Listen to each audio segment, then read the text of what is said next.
બાદ road repairing કરવા માટે આ પત્ર લખવામાં આવ્યો છે અને રોડ રિપેર ન થાય ત્યાં સુધી ટોલ ટેક્સ નહીં લેવા પત્રમાં રજૂઆત કરવામાં આવી છે। રોડની ખસ્તા હાલતને કારણે વાહનોને પણ મોટા પાયે નુકસાન થતું હોવાનું ધારાસભ્યએ જણાવ્યું છે।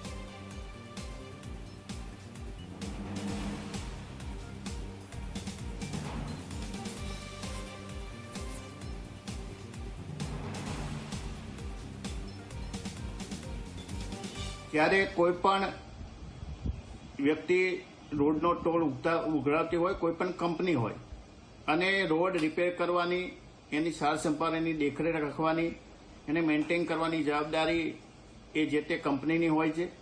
પરંતુ આ રોડ છેલ્લા ઘણા સમયથી બિસ્માર હાલતમાં છે। એના બ્રિજના ઉપરના રોડ પણ વારંવાર તૂટી જાય છે અને આના લીધે લોકો અને વાહન ચાલકો હેરાન થાય છે, ટ્રાફિક સર્જાય છે। 5-5, 10-10 કલાક સુધી ટ્રાફિકની અંદર લોકોએ હેરાન થવું પડે છે। શા માટે સરકાર આવી કંપનીઓને સાચવી રહી છે? એટલા માટે મેં આજે મુખ્યમંત્રીને પત્ર લખી અને વિનંતી કરી છે કે તાત્કાલિક આ રોડ રિપેર કરવા માટે સૂચના આપવી અને જ્યાં સુધી રોડ રિપેર ન થાય ત્યાં સુધી લોકોને ટોલમાંથી મુક્તિ આપવી।